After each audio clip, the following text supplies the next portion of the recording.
Bonjour à toutes et à tous, et très heureux de me retrouver avec vous pour réfléchir ensemble sur la question: qu'est-ce que la pédagogie peut apporter à une enseignante ou à un enseignant aujourd'hui?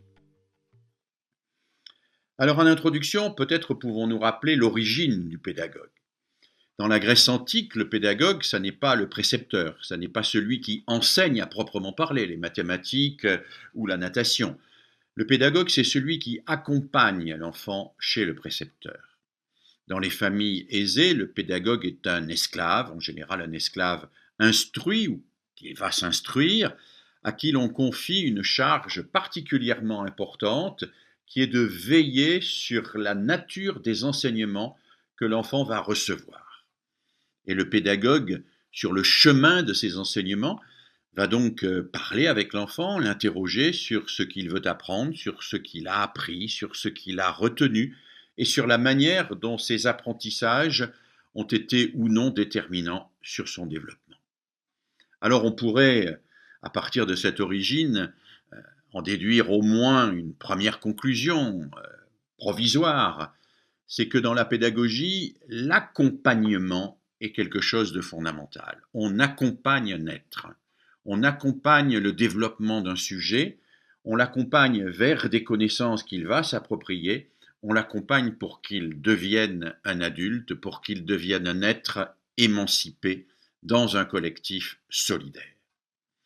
Alors, après cette petite introduction, je voudrais structurer mes propos en deux grandes parties. Dans un premier temps, nous allons essayer de comprendre plus en profondeur ce que c'est que la pédagogie, ce que c'est que l'histoire de la pédagogie, pour comprendre ce que peut nous apporter la pédagogie.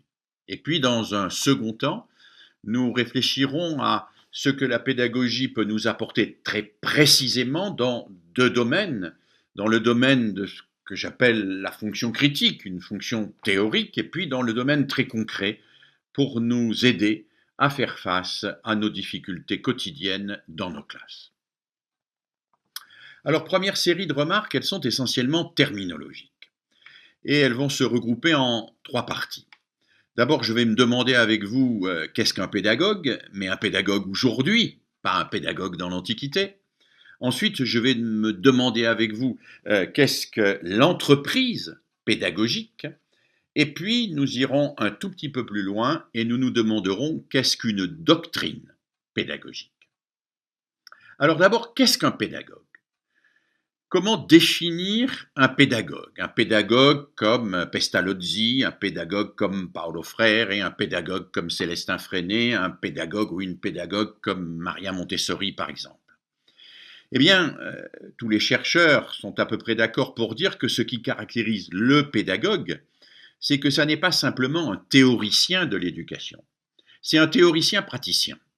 C'est quelqu'un qui certes manipule de la théorie, mais qui est confronté à des enfants concrets et qui tente, avec ces enfants concrets, de mettre en application ces théories. Et c'est quelqu'un qui vit dans cette difficulté de la mise en œuvre de principes éducatifs et qui vit de la confrontation permanente d'exigences théoriques avec les résistances concrètes auxquelles il a à faire face. Alors oui, à cet égard, on peut dire que Jean-Jacques Rousseau n'est pas un pédagogue. C'est un remarquable philosophe de l'éducation, comme Emmanuel Kant, comme bien d'autres, mais ce ne sont pas des pédagogues. Le pédagogue, il va se caractériser par le fait que sa théorie est en permanence en interaction avec ses pratiques, qu'il enrichit sa théorie par ses pratiques et qu'il enrichit ses pratiques par sa théorie. C'est en ce sens que nous sommes, nous autres enseignantes et enseignants, des pédagogues, parce que nous sommes à la fois des gens qui devons avoir une théorie de l'éducation, mais aussi des gens qui, au quotidien, la mettons en pratique. Alors voilà pour le pédagogue. Maintenant, on pourrait dire qu'est-ce que l'entreprise pédagogique? Alors j'ai étudié pour ma part, ça a été une grande partie de mon travail de recherche, les discours des grandes figures de la pédagogie. Et il m'a semblé que leur entreprise pouvait être comprise dès lors qu'on faisait émerger chez ces grandes figures deux principes constitutifs. Le premier principe qui me paraît caractériser les pédagogues, c'est le principe de l'éducabilité de chacun et de chacune. L'éducabilité. On fait le pari, et c'est un pari, que chacune et chacun est éducable, qu'il peut apprendre et qu'il peut grandir. C'est un pari, ça n'est pas une connaissance scientifique, c'est un pari sur l'humain. C'est un pari sur le fait que le savoir est partageable par toutes et tous, sans exclusive ni exclusion. C'est un pari qui nous fait tenir debout, qui nous fait chercher des moyens pour y parvenir. C'est un pari qui fait notre identité. Mais si on pousse jusqu'au bout ce principe, on peut en venir à de dangereuses dérives. En effet, au nom du principe de l'éducabilité, et parce qu'on fait le pari que chacun est éducable, eh bien, on pourrait utiliser des moyens qui ne seraient pas parfaitement conformes avec le respect de l'humain. On pourrait, par exemple, utiliser des moyens qui confinent au dressage ou à la manipulation. Et on sait bien qu'un certain nombre de pédagogues ont pu basculer dans cette dérive. Les ouvrages de science-fiction nous montrent des sociétés totalitaires dans lesquelles l'éducation, c'est de la manipulation et du dressage. Or, le pédagogue ne peut pas se résigner à cela, parce que le pédagogue transmet, il fait l'hypothèse qu'il faut transmettre le savoir à toutes et à tous, mais il fait l'hypothèse aussi que ce savoir doit être approprié par chacune et par chacun. Il fait l'hypothèse que ce savoir n'aurait pas de valeur si l'individu ne s'était pas lui-même projeté dans l'acte d'apprentissage, n'avait pas métabolisé ses savoirs pour les faire siens, si le sujet n'avait pas profondément intégré ses savoirs, s'il ne s'était pas lui-même et librement investi. Alors, on a là deux principes qui ne sont pas faciles à rendre compatibles. On a un principe qui dit chacune et chacun est éducable. Voilà, et il faut tout faire pour l'éduquer. Et on a un autre principe qui nous dit oui, mais attention, chacune et chacun va apprendre, mais il va décider d'apprendre. Et lui seul, elle seule, peut décider d'apprendre. Je ne peux pas apprendre à sa place, ou alors ce serait des réflexes conditionnés. Alors, comment faire en sorte de rendre compatible le principe d'éducabilité et le principe de liberté? Eh bien, c'est Jean-Jacques Rousseau qui, dans les Mille, nous ouvre la porte vers cela. Jean-Jacques Rousseau qui nous dit « Jeune instituteur, jeune institutrice, je vous prêche un art difficile, c'est de tout faire en ne faisant rien. » Tout faire en ne faisant rien. Pourquoi tout faire? Parce qu'on n'a jamais fini d'imaginer des situations qui soient stimulantes, qui soient riches, qui soient des situations qui apportent à l'enfant, qui apportent à l'élève, qui apportent au jeune adulte des outils pour apprendre. Mais tout faire en ne faisant rien parce que je crée les situations, mais je ne dois pas apprendre à la place de l'autre. Je dois me retirer d'une certaine manière, exercer ma retenue pour que ce soit l'autre qui s'engage dans l'apprentissage, qui s'engage lui-même librement et que cet engagement lui permette de s'approprier des savoirs et de conquérir un peu plus d'autonomie, de devenir un peu plus émancipé. Tout faire en ne faisant rien. Voilà quelque chose de très exigeant. Voilà quelque chose qui nous renvoie à la nature même de l'entreprise pédagogique, organiser des situations qui sont toujours des situations plus ou moins contraintes, mais des situations qui permettent à ceux à qui elles s'adressent de développer leur liberté et de s'investir. Utiliser les contraintes pour favoriser l'émergence de la liberté. Voilà le paradoxe et voilà la grandeur de l'activité pédagogique. Alors maintenant, à partir de là, demandons-nous qu'est-ce qu'une doctrine pédagogique? Qu'est-ce qu'une doctrine pédagogique? Eh bien, si l'on regarde les doctrines pédagogiques, ou plus largement les doctrines éducatives qui existent dans l'histoire ou qui se développent aujourd'hui, on s'aperçoit que ces doctrines comportent toujours trois dimensions. La première dimension, et elle est parfois un peu oubliée, c'est la dimension des finalités. Dans toute doctrine pédagogique, il y a une représentation du type d'individu, du type d'humain que l'on veut former et du type de société dans lequel on veut qu'il s'intègre. Il y a toujours cette question, quel enfant, pour quel avenir, pour quel monde? Et si cette question n'est pas posée d'une manière claire, précise, elle est néanmoins toujours présente et nous avons toujours à la débusquer. Et puis il y a une deuxième dimension dans une doctrine pédagogique, c'est celle des connaissances.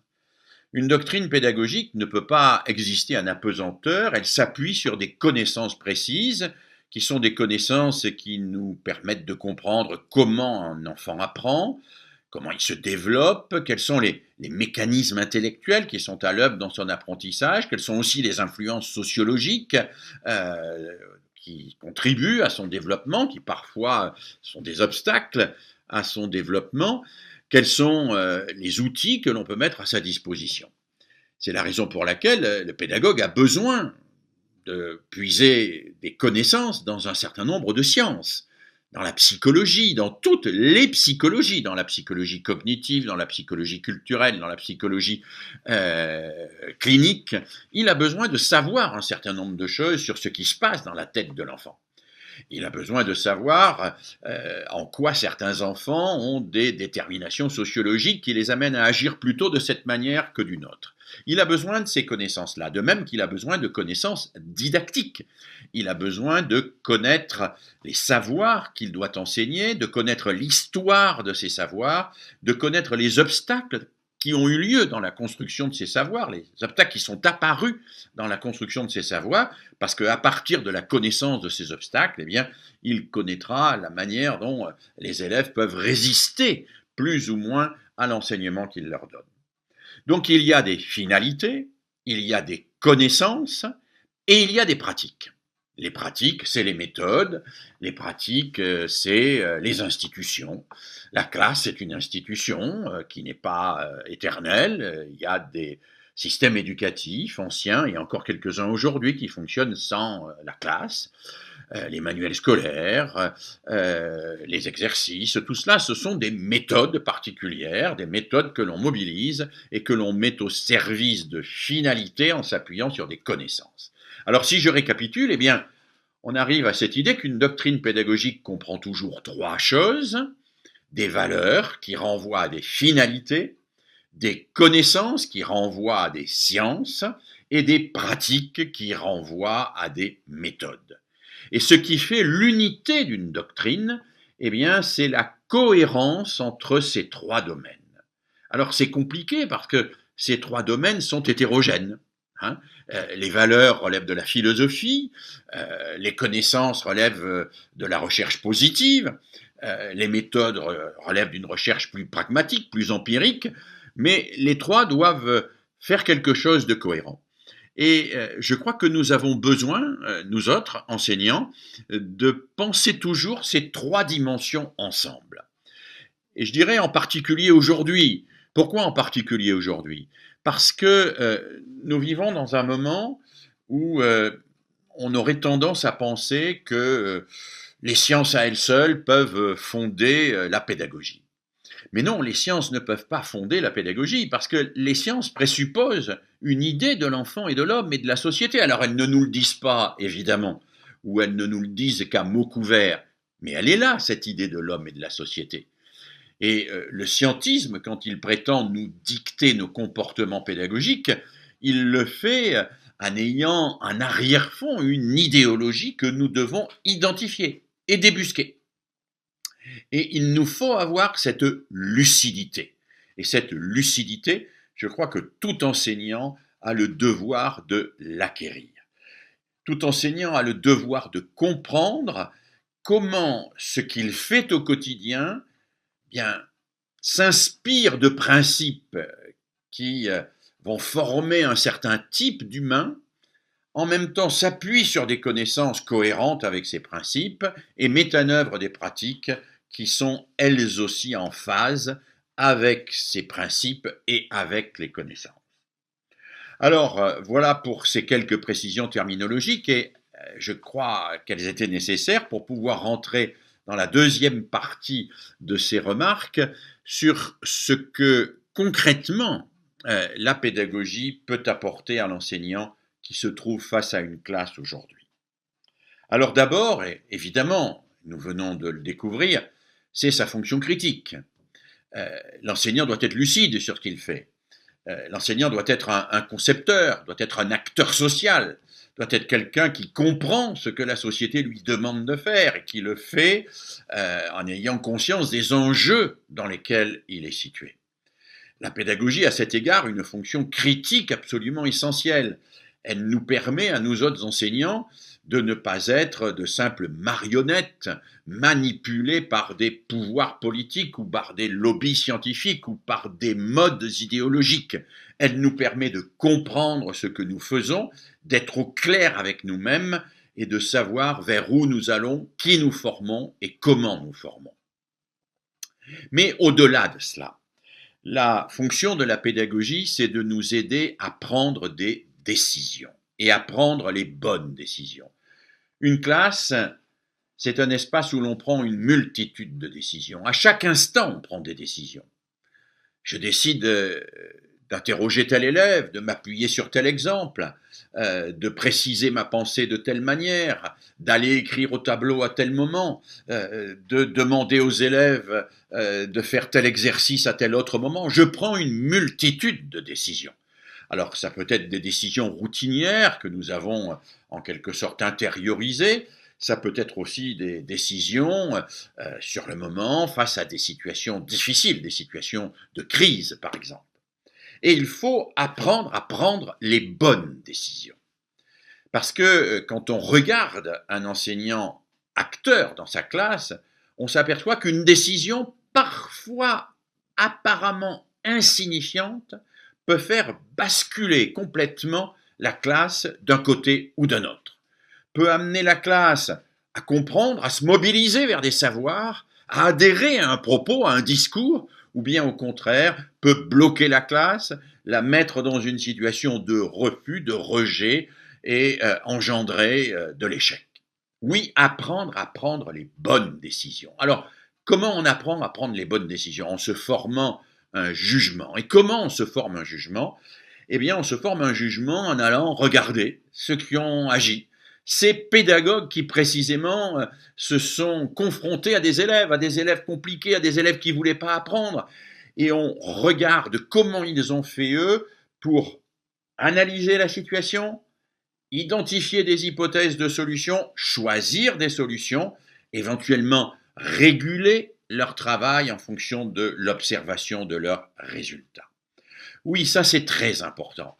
C'est la raison pour laquelle étudier Freinet, étudier Kortchak, étudier Paulo Freire, et étudier John Dewey, étudier tous ces gens, ça n'est pas simplement visiter le passé, c'est aller se mettre en quelque sorte dans leur peau pour vivre à travers eux les décisions, la nécessité et l'urgence et l'impératif des prises de décision en mesurant à la fois les enjeux et en identifiant les hypothèses avant de faire les bons choix. Mesurer les enjeux, identifier les hypothèses, faire les bons choix. Mesurer les enjeux. Qu'est-ce qui se passe dans une classe? Qu'est-ce qui se passe tout à coup? Pourquoi ils ne comprennent pas? Pourquoi ils bloquent là-dessus? Pourquoi tout d'un coup, il y a un phénomène de bouc émissaire qui se met en place? Pourquoi quand je mets en place un travail de groupe, il y a un leader qui va accaparer tout le travail et les autres vont simplement être des exécutants ou des chômeurs? Pourquoi? Il faut comprendre cela. Il faut avoir des modèles qui permettent de comprendre cela, de voir les enjeux qu'il y a au quotidien dans la classe. Voir les enjeux, en général, pour ma part, je le décrit en montrant que ces enjeux peuvent être compris à travers un certain nombre de tensions fondamentales. Alors, parmi ces tensions fondamentales, eh bien, j'en identifie un certain nombre. Par exemple, une tension fondamentale pour moi, c'est la tension entre la finalisation des activités et la formalisation des acquisitions. Finaliser les activités, c'est allez, on fait un tableau, on fait un panneau, allez, on sort, on fait une enquête. Oui, tout ça, ça mobilise les élèves. Mais qu'est-ce qu'ils apprennent? Il faut bien sûr finaliser l'activité, mais il faut aussi formaliser les acquis. Qu'est-ce qu'ils ont appris? Et les tâches ne sont pas les objectifs. La tâche auxquelles les élèves vont se livrer, qu'ils vont faire, n'est pas l'objectif qu'ils doivent atteindre. Parce que, d'ailleurs, une fois que la tâche sera terminée, eh bien, ils vont l'oublier. Alors que l'objectif, ils doivent l'intérioriser et l'avoir en tête. Et ça fait partie d'eux-mêmes. À partir d'un certain moment, c'est totalement eux-mêmes qui ont atteint l'objectif et ça fait partie de leur personnalité. Donc, il y a là un travail qui est un travail très compliqué et en même temps très essentiel à faire dans le quotidien de l'école, qui consiste à aller vers la finalisation quand on sent que les élèves ont besoin d'être motivés, d'être mobilisés. Et puis, à certains moments, à dire, ah là, on arrête, on formalise, qu'est-ce qu'on a appris? Qu'est-ce qu'on sait? Qu'est-ce qu'on ne sait pas? Et puis là, on formalise, on explique, on définit, on structure. Mais quand on structure trop, eh bien, on perd le sens. Alors à ce moment-là, il faut redéplacer le curseur et aller vers la finalisation. Finalisation, formalisation. Mais il y a d'autres tensions, bien sûr. Il y a une autre tension que vous connaissez bien, qui est une tension à laquelle vous êtes tous confrontés, qui est la tension entre la préparation, entre la programmation et entre l'attention à l'événement. Quand vous êtes enseignant, vous préparez, vous programmez, vous organisez votre travail. Et en même temps, il se passe des choses, il arrive des choses que vous n'avez pas prévues, que vous n'avez pas organisées. Alors il faut savoir suspendre la programmation pour faire place à l'événement imprévu. Mais il faut aussi à certains moments reprendre la programmation. Parce que si on ne reprend pas la programmation, eh bien on part dans des chemins de traverse qui n'ont pas nécessairement d'aboutissement. On pourrait multiplier les tensions. Il y en a une qui est évidemment très importante entre l'attention aux individus singuliers, l'individualisation nécessaire, mais aussi l'attention au collectif, la construction du collectif qui doit partager les mêmes savoirs. Alors oui, il faut à certains moments être attentif aux individus, mais si l'attention aux individus détruit le collectif, eh bien il faut redéplacer le curseur vers le collectif et ainsi de suite. On pourrait multiplier les exemples de cela et on pourrait montrer à quel point il est nécessaire pour un enseignant d'être conscient de ces enjeux, de comprendre les tensions qui traversent l'entreprise éducative, parce que c'est la compréhension de ces tensions qui permet à l'enseignant d'agir, d'ajuster son comportement. Alors, ce comportement, eh bien, il va s'exprimer à travers des hypothèses. Et voilà. Et ces hypothèses, eh bien, on les trouve chez les pédagogues. Bien sûr, vous pourrez en imaginer des hypothèses, mais des hypothèses telles que les ont formulées Makarenko, telles que les ont formulées des gens comme Itard, etc. Ce sont des hypothèses qui sont toujours, pour une certaine partie, valables aujourd'hui. Et l'histoire de la pédagogie, c'est un réservoir fantastique d'hypothèses. C'est un réservoir fantastique de propositions, et de propositions dans lesquelles nous pouvons puiser pour prendre des décisions. Non pas pour appliquer mécaniquement ces propositions, mais pour prendre des décisions. Alors, à partir de ce qu'on a analysé, à partir de sa mémoire pédagogique, c'est-à-dire de tout ce que l'on a travaillé, de toutes ces méthodes, de toutes ces hypothèses que l'on a rencontrées à travers les grandes figures de la pédagogie, eh bien, on va chercher là-dedans, dans cette panoplie-là, ce qui correspond à un moment donné à ce qui va me permettre d'agir pour faire de ma classe un écosystème apprenant solidaire. Voilà. Voilà à quoi, je crois, sert la pédagogie. Et vous voyez qu'elle est vraiment au cœur d'un acteur, au cœur d'une action qui est une action lucide, une action réfléchie, une action qui se veut aussi une action efficace. Pas efficace au sens où elle serait mesurable toujours à travers des tests standardisés, mais efficace au sens où elle se veut émancipatrice, elle se veut capable de promouvoir une société plus solidaire, elle se veut capable de former des sujets pour cette société plus solidaire. Alors, la pédagogie, oui, elle est indispensable, elle est nécessaire pour enseigner, et sans pédagogie, on est un robot, on est une machine, un ordinateur. Un ordinateur n'enseigne pas, un ordinateur tout au plus permet à un enfant de faire des exercices, mais encore faut-il que quelqu'un ait programmé l'ordinateur, encore faut-il que quelqu'un ait décidé l'enfant à effectuer tel ou tel programme sur l'ordinateur. Non, l'enseignant n'est pas une machine, l'élève n'est pas une machine. La rencontre entre l'enseignant et l'élève est une rencontre qui est toujours à inventer. C'est une rencontre qui est toujours chargée d'imprévus. C'est une rencontre qui ne peut pas être l'objet de protocoles standardisés systématiques. C'est une rencontre qui fait appel à des décisions lucides, à une pensée critique, à une inventivité informée. Soyez inventif à partir de tout ce que la pédagogie vous apporte, inventif et lucide, et je crois que vous serez d'excellents pédagogues. Voilà, merci de votre attention.